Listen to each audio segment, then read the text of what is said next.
All right. It says good morning here, but good afternoon, everyone. And thank you for your patience today.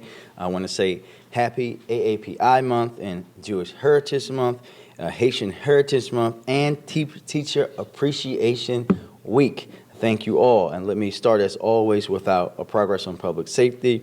So far this year, homicides are down 28.3%, non-fatal shootings are down 27%.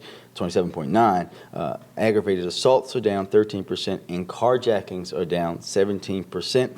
Of course, this is again on top of the historic reductions that we've had in the last few years that we wanted to continue, but it's not a cause for celebration, but a cause for us to do more. Progress is not a straight line, and we know there will be hard days ahead, that we have to remain focused on the goal of saving lives in Baltimore. In particular, I want to lift up an incident that happened last weekend. Saturday was one of those hard days. We got a call that a 6-year-old was shot and later died from a gunshot wound. We are still obviously working to figure out all that happened, but we all know that this is certain. No child should ever die from gun violence. No person of any age, but in particularly children of that young age. And we have to continue to lean in and expand our prevention efforts. We also have to understand, if there are going to be weapons in a house, you have to have them in safekeeping under regulations and any under legal requirements. We cannot have weapons in homes where young people are just around. We cannot do that. It's about making sure that we protect everybody all the time and building healthier communities. And as always, we wish that family all the love and energy, positive energy that they need right now as they are going through something that we hope that no one else ever has to go through, and we'll continue to support them in any way that they need. And now, before I have opened up for questions, I have 3 announcements for you. My update: last night, we held the latest in a series of budget town halls with members in the community. We were in West Baltimore at Coppin State University. We had a new format where folks got to not just ask questions to me, but directly to members of my cabinet. And I can tell you firsthand that the energy in the room was great. People were able to have real discussions and have a deeper understanding of the budget and the budget process than we typically get when it's just this literally back and forth conversation. Folks were in breakout sessions and were able to have deeper conversations and learn and really hear from each other, which I think was a great thing.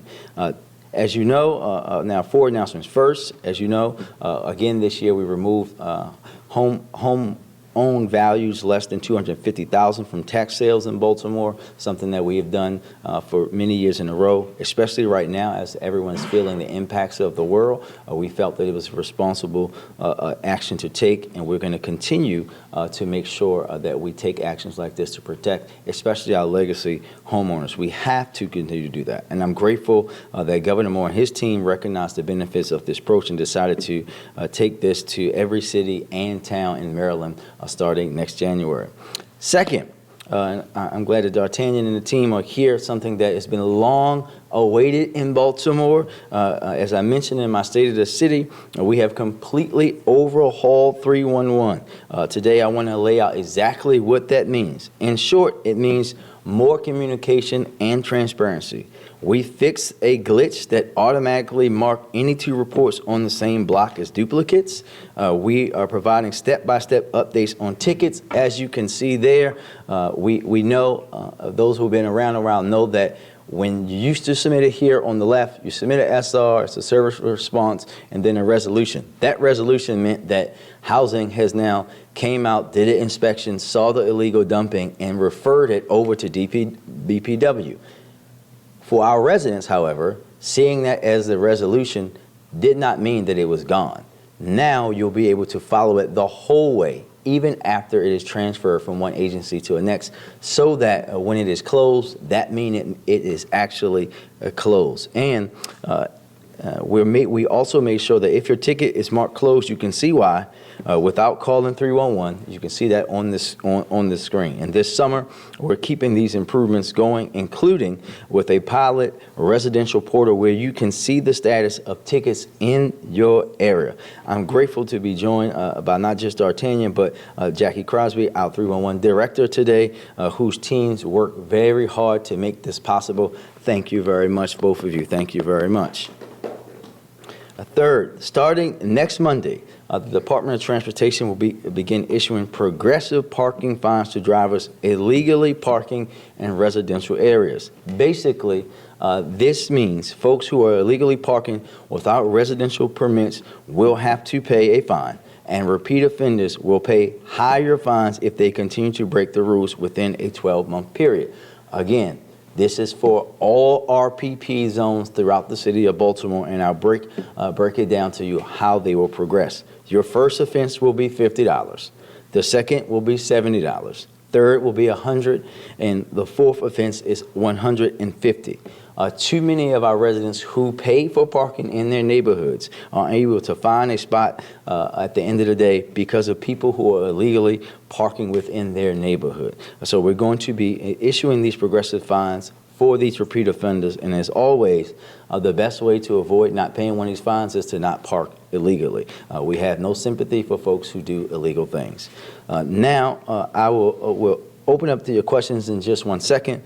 But my final announcement is that I want to congratulate John Van Loo, who was just named as Teacher of the Year in Baltimore. Mr. Liu is a math and special education teacher at the Academy for College and Career Exploration, better known as ACE, here in Baltimore. He founded the school's pre-calculus program and oversees academics for all of ACE's student athletes. I want to thank him for his commitment to the city, especially our young people and our families. And with that, we will open it up for questions. First question, Emily. Emily. Recently, the Opioid Restitution Board that you established discovered that they're only going to have control of about $2 million of the $36 million that's being allocated from the fund this year, or in the coming year's budget. Members have, called on you to increase that amount. They've also asked for more transparency around the amounts that are going to the various agencies. So I guess I'm curious, what was your expectation when you created the board in terms of how much oversight they would have, and are you living up to that? No, we absolutely are living up to it, Emily, and we actually, the representatives, many of who I know very closely, they were at the town hall last night, and myself, the city administrator, Sarah, who oversees our opioids work, we had a great conversation with them, helping them to understand how this year in particular is different, because as you know, many of the funds were set aside by the judge and said where they had to go and how much, where they had to go there. And we told them that as we move into, especially to the next fiscal year, there's going to be an RFP that everyone will be able to see, so that we're in alignment with the goals that we set in that executive order, and that even the amount itself is something that we will continue to discuss. And I think we left on a great note in understanding that these are people that we know do great work and that we're going to work with to support. It was just I think a miscommunication between everyone that I think we resolved yesterday. So are you saying in years to come then that they will have the ability to control more of the fund? So remember, this is an advisory board, right? They'll be making, first and foremost, I just want to walk us back a little bit. This isn't just, we have a board and the board says where the money goes, right? We are doing this much like we did with ARPA and other things. We have to have grant agreements with organizations. We're putting out an RFP to make sure that everyone meets all the requirements. We're going to be checking to make sure organizations are in good standing with the states and other requirements. We are not just going to be giving out this money willy-nilly to any and everybody, and they understand that. What will happen as we go through the RFP process and requests for grants come in, then I'll be taking the advice of the board and the board members and all these other folks about where they think money should go, and balancing that with the realities of the world and how we can support organizations. And we're looking at the complete picture, Emily, but their voices will definitely be heard. Tommy? Yeah, just now, the city council president to reporters reiterated his criticism about the fines and fees in the proposed budget, saying that he doesn't take exception to the fines and fees that deter criminal activity, but he says some of these are going to be making money on the backs of city residents who are already hurting. What's your response to that? I say what I said again earlier today, Tali, that first and foremost, when we're talking about these fines and fees, for example, one that may be characterized as on the backs of city residents is the landfill fee. By and large, people that live in the city of Baltimore are not taking big truckloads of garbage down to the quarantine landfill. You've been in Baltimore for quite some time. You know folks that live in East and West Baltimore, that live in Northeast Baltimore where I live, they don't own trucks large enough to go to the quarantine landfill. If they, for example, want to make some dumping, they go to Bowley's Lane, they go to Wrightstown Road, they go to Sisson Street, where there is no increase, right? We're talking about a fee in that instance that has not been raised since 1993. I was in third grade at Dr. Martin Luther King Jr. Elementary School. It is irresponsible that the city has not updated that throughout these years, because now the DPW is providing a service that they can't even keep up with that actually doesn't every day benefit the citizens of Baltimore. We will be raising fines on folks who are speeding and running red lights, and we have no sympathy for those people. If you do not want to do it, don't speed. Don't run the red light. It's very simple, and we're taking a very balanced approach. And where I'll push my friend and the council president is that, again, we are talking about things that are not on the backs of average citizens. Even when you talk about the EMS, this is something that we've had this conversation a lot, not just at the BOE, but in council since my time on the council, about how our EMS system, right, is overburdened with things that do not require emergency assistance. When you look at the fee that we're proposing, it puts us in alignment with places around the country of like cities, but also be reminded that it's insurance companies that are going to be paying the overwhelming majority of this, not the residents of Baltimore. We are in a tough time. Not just in the city, not just in the state of Maryland, but in this country. We understand the pressures that everyone is feeling. And that's why we're going at this in a way that we are not trying to broadly increase fines and fees or taxes on our residents. This is why, even though the state gave us the authority to raise income taxes, I said, no, we're not doing it. This is why we're not raising property taxes. In fact, as you heard us debate today, we're talking about setting a plan to lower them significantly across the city of Baltimore. But as I said earlier at the Board of Estimates, and you can run the tape, tough times calls for tough decisions and leadership. This is a time for us to lead in ways that our predecessors did not do to us, because it's a shame that we're talking about changing fees and structures for things that have existed since 1993 or even 2008. We're talking about things that should have been mitigated. But if folks don't want to get housing code violations, don't leave your trash out the wrong way. Don't let your grass get too high. And if you have a neighbor that is struggling, help your neighbor out and cut that grass for them so that we can help your neighborhood be better. This is not about that. This is about us doing our responsibility and balancing a budget, cutting, making the cuts that we made. And I just want to remind you, Tali, that for every dollar of revenue that we're proposing in this budget, we made $2 in savings and cuts. And we did that while increasing funding for our youth, for not one, not two, but 3 new recreation centers, 3 pools that are coming, more crews and things for DPW to keep the city clean, not laying off our residents, not furloughing our workers as we have seen done in the past when we're in tough fiscal times. And even with that, as I said to our residents last night, and I said last week, at the last time at BOE, and I'll say it again because you weren't here, even with the looming uncertainty coming out of D.C. and understanding that we all have to be bracing for that as well. Just a quick follow to that point. So the $5.9 million cut that's coming from the lost income tax, are your advisors telling you that that should be where this stays between now and when the budget's passed, or are you expecting that to grow even more? We don't. The thing is, we don't know, right? Because when you think we don't know who else's job is going to be cut, right? We know we have a significant amount of folks who had federal employment and federal contractors, and you do not know. The only thing that is certain about what this administration is doing and that is uncertain what they're going to do. Alyssa. Yeah, Alex. Afternoon. Two quick questions. This past weekend, an 82-year-old woman, she was assaulted while gardening. Yep, on Woodburn. Mm-hmm. Police took two juveniles into custody, 16, 17. 17-year-old placed on the ankle monitor, both released to their guardian, both have prior robbery arrests. Where is your frustration level with this? And in your opinion, what needs to happen? Well, I think, Alexa, you and I have talked about issues around home monitoring since I was a city council member. And today is the 6-year anniversary of me becoming council president. I'm extremely frustrated. The police commissioner and I spoke about these shortly after they happened and after the releases happened. That shouldn't happen.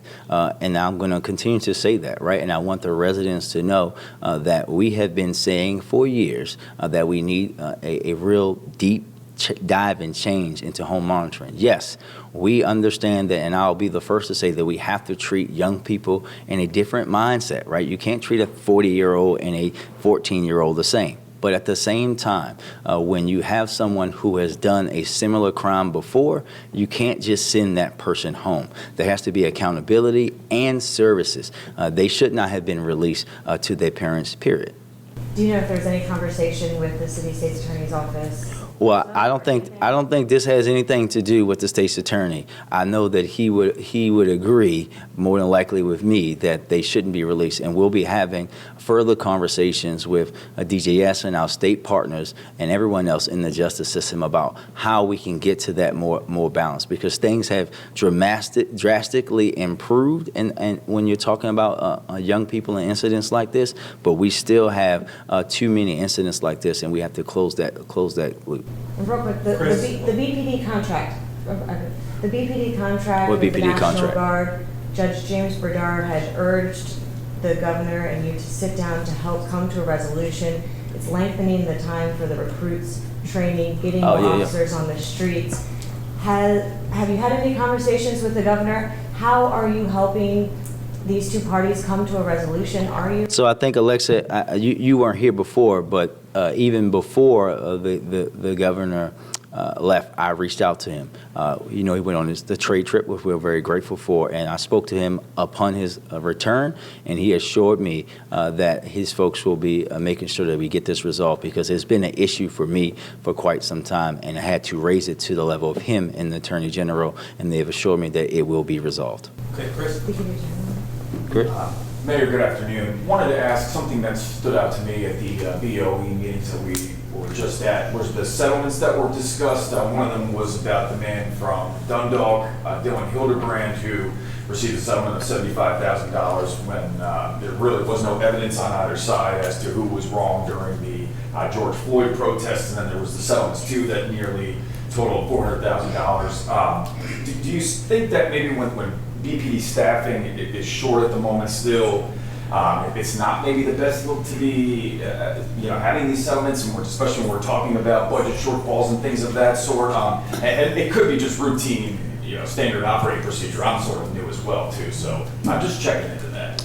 I would say no, but I'll let the solicitor go into more of the legal thing. I think that, and for me, what I will say before she comes up is that as someone who remembers the time where they were like multiple of these a month, and we're talking about a time when we were paying millions and millions and millions of dollars on these. When I was a council member, I remember talking to then Budget Director Bob Sinema about, hey, setting aside money, because we knew that we were going to have to pay out a lot of money for things that happened in Violent Crime Impact Section or GTF, whatever you want to call it, and we had those things happen. But when you look at where the police department is today, versus where we were when I first came to city government, or even 10 years ago, we've made significant progress and look forward to continuing it. Okay. Mike. Just a question about the Pimlico redevelopment. While the redevelopment is going on, will it hurt the businesses in the local area, especially with the previous meeting? And what is the outlook for those businesses once redevelopment is complete?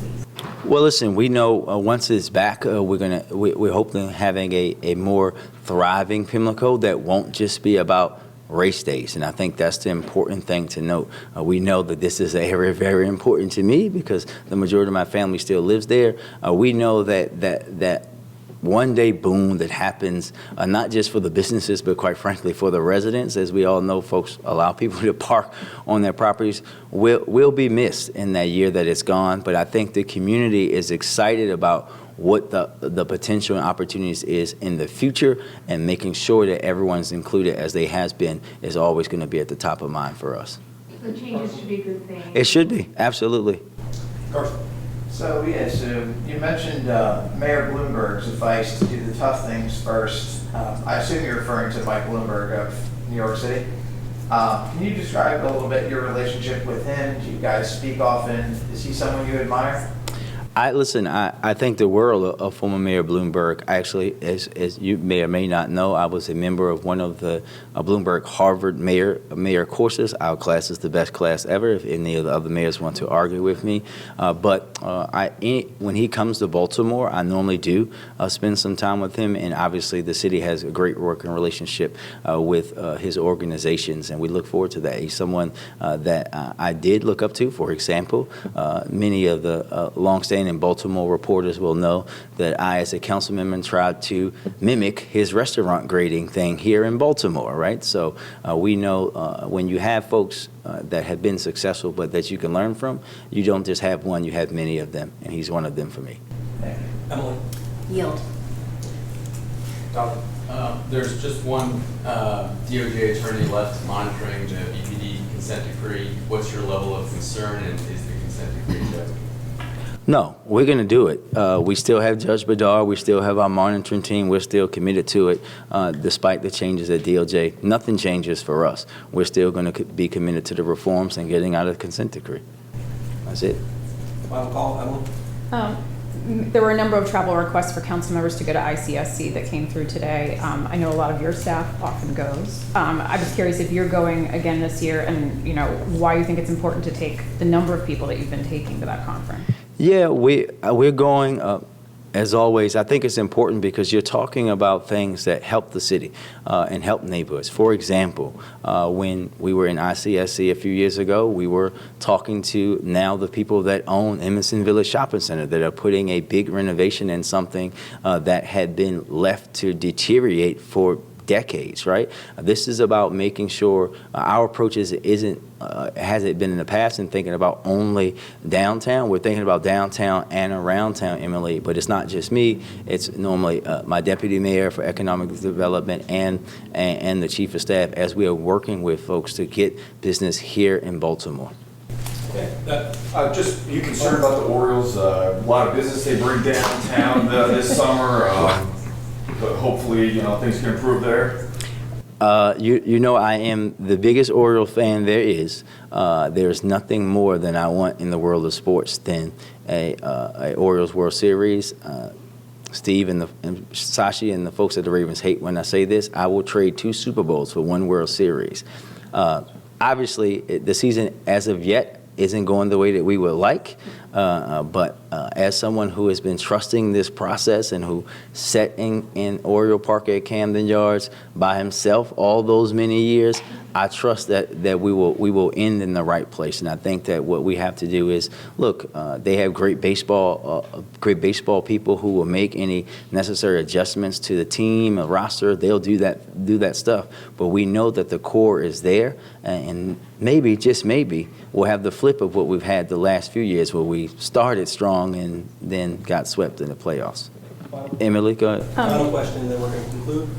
Mr. Mayor, the comptroller decided to abstain from voting on the budget this year. It's the first year I can remember him doing that. He said it would give him the ability to better advise the council. Any thoughts on his decision? Emily, I've known Comptroller Henry literally since I was 23 years old. We sat next to each other on the council floor, something that former Mayor and Council President Young probably regrets today for all the jokes and things that we cause. But in some of this, I disagree. His role as the comptroller in this process, as you know, is outlined in the city charter. And I share his his deep commitment to making sure that we're being fiscally responsible, that we know that's a big thing for him and for me. And I acknowledge a lot of the concerns that he has about issue areas, but I want to be clear about some. And I typed myself some quick notes here. Let me get down to them. I want to be clear about the investments that we've made into the areas that the comptroller outlined today. Libraries, for example. We are building the first new libraries in Baltimore in 15 years in Johnston Square and in my childhood neighborhood of Park Heights. During my first term, we provided $4.4 million to the library to advance digital equity. We gave them $10.8 million to upgrade HVAC units at Northwood, Brooklyn, Reisterstown Road, Heron Run, Govins, and Hamilton. And we're working on the renovation plans for Heron Run and Bella Edison, for Forest Park, and we cut the ribbon on some new things in Walbrook just a few months ago. We are going to continue to work and support, and I know even Rec and Parks and the libraries have been talking and meeting about how to work more better together.